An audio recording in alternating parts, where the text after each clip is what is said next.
Hi dears, I am Chandrika Jayashankar. Growth mindset. What is growth mindset? Growth mind set എന്താണെന്നാണ് നാം ഇന്നിവിടെ ചർച്ച ചെയ്യാൻ പോകുന്നത്. ഇന്നത്തെ ഞാനാവരുത് നാളത്തെ ഞാൻ വളരണം. എൻ്റെതായ ഫീൽഡിൽ എൻ്റെതായ രീതിയിൽ ഞാൻ വളരണമെന്നുള്ള ആ ഒരു മൈൻഡ് സെറ്റ്, ആ ഒരു കാഴ്ചപ്പാട്, അത് തന്നെയാണ് ഗ്രോത്ത് മൈൻഡ് സെറ്റ് എന്ന് നാം പറയുന്നത്. Change is inevitable. സോ നാം ചേഞ്ച് ആയിക്കൊണ്ടേയിരിക്കണം. ചേഞ്ചിനെ നമ്മൾ എപ്പോഴും അംഗീകരിക്കണം, സ്വീകരിക്കണം. ചേഞ്ച് ആവാൻ നാം എപ്പോഴും റെഡി ആയിരിക്കണം. അത്തരം ഒരു മൈൻഡ് സെറ്റ് ഉള്ളവരാണ് ഗ്രോത്ത് മൈൻഡ് സെറ്റ് ഉള്ളവർ എന്ന് നാം പറയുന്നത്. ഫോർവേഡ്, യെസ്, മുന്നോട്ട് പോയിക്കൊണ്ടേയിരിക്കുവാനുള്ള ഒരു ത്വരയാണ് നാം ഗ്രോത്ത് മൈൻഡ് എന്ന് പറയുന്നത്. ഈ ഒരു മൈൻഡ് സെറ്റ് പലപ്പോഴും നമ്മളുടെ ജന്മസിദ്ധമായിരിക്കാം, പക്ഷേ നമുക്കത് വളർത്തിയെടുക്കുവാനും കഴിയും, ഡെവലപ്പ് ചെയ്തെടുക്കുവാനും കഴിയും. സോ പ്രിയപ്പെട്ടവരെ, ലൈഫിൽ നാം ഒരുപാട് ചാലഞ്ചസ് നേരിടേണ്ടതായിട്ട് വരും. അത്തരം ചാലഞ്ചസുകളെല്ലാം തന്നെ നമ്മൾ അവസരങ്ങളായി മാറ്റിക്കൊണ്ട്, അവയിൽ നിന്ന് നമുക്ക് കിട്ടുന്ന അവസരങ്ങൾ ഉപയോഗപ്പെടുത്തിക്കൊണ്ട് നാം എങ്ങനെ മുന്നോട്ട് പോകണമെന്ന് ചിന്തിച്ചുകൊണ്ട് മുന്നോട്ട് പോകുമ്പോഴാണ് നമുക്ക് വളർച്ചയുണ്ടാകുന്നത്, ഗ്രോത്ത് ഉണ്ടാവുന്നത്. ഏതൊരു ചാലഞ്ചിനെയും നമുക്ക് എക്സ്പീരിയൻസ് ആയി കണക്കാക്കുവാൻ കഴിയണം. അവിടെയാണ് നമ്മുടെ ഗ്രോത്തിന്റെ ഉത്ഭവം.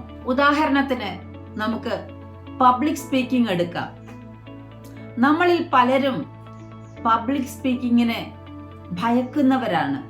സർവേകൾ വെളിപ്പെടുത്തുന്നത് മരണഭയത്തേക്കാൾ കൂടുതൽ മനുഷ്യർ ഭയക്കുന്നത് പബ്ലിക് സ്പീക്കിങ്ങിനെയാണ് എന്നതാണ്. അതേസമയം ഈ ഒരു ഭയം നമ്മളുടെ അവസരമാക്കി, നമ്മളുടെ ഓപ്പർച്യൂണിറ്റി ആക്കി മാറ്റിയാൽ, നാം ഏതൊരവസരവും ഉപയോഗപ്പെടുത്തി സംസാരിക്കുവാൻ ശ്രമിച്ചാൽ തീർച്ചയായും നമുക്ക് ആ ഒരു ഭയത്തിൽ നിന്ന് മുന്നോട്ട് പോകുവാൻ കഴിയും. ആ ഒരു ഭയത്തെ മറികടക്കാൻ അവസരങ്ങൾ ചോദിച്ചു വാങ്ങി ഉപയോഗപ്പെടുത്തുക എന്നത് മാത്രമാണ് ഒരു മാർഗം. ആ ഒരു ഭയം, പബ്ലിക് സ്പീക്കിംഗ് എന്ന ആ ഒരു ഭയം നമ്മളിൽ നിന്ന് മാറിക്കിട്ടിയാൽ നമ്മുടെ മുന്നിൽ തെളിഞ്ഞു കിട്ടുന്നത് അവസരങ്ങളുടെ വളരെ വലിയ ഒരു ലോകമാണ്. സോ മറ്റുള്ളവരെന്ത് വിചാരിക്കും എന്ന് കരുതി മാറി നിൽക്കാതെ അവസരങ്ങൾ ചോദിച്ചു വാങ്ങി ഉപയോഗപ്പെടുത്താൻ നാം ശ്രമിക്കണം. സോ പ്രിയപ്പെട്ടവരെ, ഇത്തരം ഗ്രോത്ത് മൈൻഡ് സെറ്റ് വളർത്തിയെടുക്കുവാനുള്ള ചുരുക്കം ചില ടിപ്സുകളാണ് ഞാൻ ഇന്ന് നിങ്ങളുമായി ഷെയർ ചെയ്യാൻ ആഗ്രഹിക്കുന്നത്. എംബ്രേസ് ചാലഞ്ചസ് എന്നാണ് ഒന്നാമതായി എനിക്ക് പറയുവാനുള്ളത്. ചാലഞ്ചസ് നേരിടേണ്ടി വരുമ്പോൾ തീർച്ചയായും യെസ്, ബോൾഡായി അത്തരം ചാലഞ്ചസിനെ നേരിടുക തന്നെ. അതാണ് ഏറ്റവും പ്രധാനപ്പെട്ട കാര്യം. രണ്ടാമതായി പറയുവാനുള്ളത് learn from the failures. Yes, തീർച്ചയായും നമ്മൾ എന്തെങ്കിലും ചെയ്യുകയാണെങ്കിൽ തീർച്ചയായും ഫെയിലിയർ ഉണ്ടാവാം. ആ ഫെയിലിയറിൽ നിന്ന് നാം പാഠങ്ങൾ ഉൾക്കൊണ്ടുകൊണ്ട് മുന്നോട്ട് പോവുകയാണ് വേണ്ടത്. ഫെയിലിയർ ആവുമ്പോൾ ഇനി എനിക്ക് പറ്റില്ല, ഇനി മുന്നോട്ട് ഞാനില്ല എന്ന് പറഞ്ഞ് അവിടെ മാറിയിരിക്കുകയല്ല വേണ്ടത്, അല്ലെങ്കിൽ അവിടെ വെച്ച് നമ്മൾ ഡ്രോപ്പ് ചെയ്യുകയല്ല വേണ്ടത്. അതിനു പകരം നമ്മൾ മുന്നോട്ട് കുതിക്കുക തന്നെ വേണം.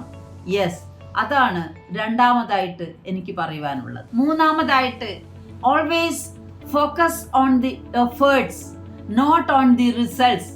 യെസ്, നമ്മൾ എന്താണോ ചെയ്യേണ്ടത് അത് ചെയ്യുവാനാണ് നമ്മൾ എപ്പോഴും ഫോക്കസ് ചെയ്യേണ്ടത്. അതിന്റെ റിസൾട്ട് ചിലപ്പോൾ നെഗറ്റീവ് ആകാം, ഓക്കെ, നെവർ മൈൻഡ്. പക്ഷേ നമ്മുടെ ഫോക്കസ് എപ്പോഴും ആ എഫേർട്ട് കണ്ടിന്യൂ ചെയ്യുക, ആ എഫേർട്ട് എടുത്തുകൊണ്ടേയിരിക്കുക എന്നുള്ളതിലായിരിക്കണം. നാലാമതായിട്ട് show positive attitude towards feedback. പ്രിയപ്പെട്ടവരെ, പലപ്പോഴും നമുക്ക് ഫീഡ്ബാക്കുകൾ കിട്ടാറുണ്ടാവും, നമ്മളുടെ പ്രവർത്തനങ്ങൾക്കുള്ള ഫീഡ്ബാക്സ്. ചിലരെങ്കിലും നമ്മളെ അറിഞ്ഞുകൊണ്ട് ക്രിട്ടിസൈസ് ചെയ്യുന്നവരായിരിക്കും, ഇരിക്കട്ടെ.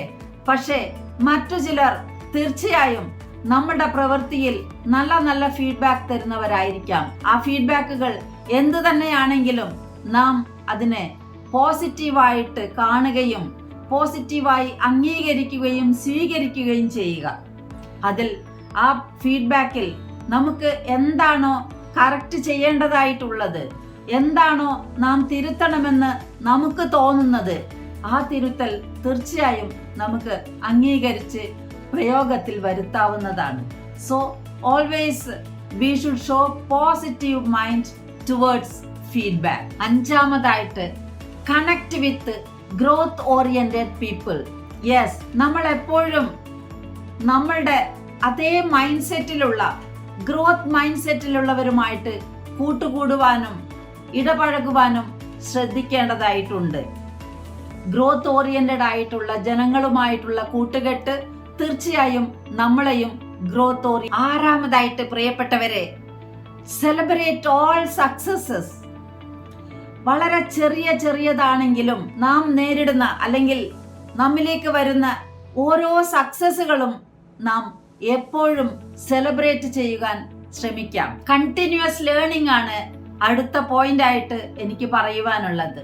യെസ്, നമ്മുടെ ലേണിംഗ് നാം പഠിച്ചുകൊണ്ടേയിരിക്കണം. നാം വളരണമെങ്കിൽ തീർച്ചയായും നാം അറിവ് നേടിക്കൊണ്ടേയിരിക്കണം.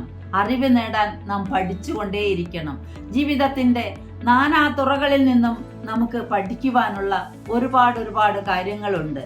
സോ നാം എപ്പോഴും ലേണിംഗ് മൈൻഡ് സെറ്റ് ഉള്ളവരായിരിക്കുക എന്നതാണ് അടുത്തതായിട്ടൊരു പോയിന്റ് എനിക്ക് പറയുവാനുള്ളത്. ഒമ്പതാമത്തെ പോയിന്റ് ആയിട്ട് സെറ്റ് ഗോൾസ് എന്നാണ് എനിക്ക് പറയുവാനുള്ളത്. അതെ, നമ്മളിൽ പലരും മനസ്സിനുള്ളിൽ കാൽക്കുലേഷൻസ് അല്ലാതെ, സ്വപ്നങ്ങളല്ലാതെ, നമ്മുടെ സ്വപ്നങ്ങൾക്ക് ചിറക് വിടർത്താൻ ആവശ്യമായിട്ടുള്ള ഗോൾ സെറ്റിംഗ് പലപ്പോഴും നാം ചെയ്യാറില്ല എന്നുള്ളതാണ്. പകരം നാം ഗോൾ സെറ്റ് ചെയ്യുക തന്നെ വേണം. എഴുതി വെക്കണം. നമ്മുടെ ഗോൾസ് സെറ്റ് ചെയ്ത് എഴുതി വെച്ചതായിരിക്കണം. തീർച്ചയായും പ്രിയപ്പെട്ടവരെ, നാം ഗ്രോത്ത് സ്വായത്തമാക്കുക തന്നെ ചെയ്യും. അവസാനമായി ഒരു പോയിന്റ് കൂടെ, വളരെ ഇമ്പോർട്ടന്റ് ആയിട്ടുള്ള ഒരു point, open to change. Yes, നാം തീർച്ചയായും ഏറ്റവും പ്രധാനപ്പെട്ടതായി കാണേണ്ട ഒരു പോയിന്റ് ആണ് open to change. Change is inevitable. Yes, change നമ്മൾ എപ്പോഴും അംഗീകരിക്കേണ്ടതാണ്. ചേഞ്ചിനെ അംഗീകരിക്കാത്തവർക്ക് ഒരിക്കലും തന്നെ ഗ്രോത്ത് ഉണ്ടാവുക സാധ്യമല്ല. സോ ചേഞ്ച്, നമ്മുടെ കംഫർട്ട് സോണിൽ നിന്ന് ചേഞ്ച് ചെയ്യുവാൻ നാം എപ്പോഴും പോസിറ്റീവ് മൈൻഡ് സെറ്റ് ഉള്ളവരായിരിക്കുക തന്നെ ചെയ്യണം.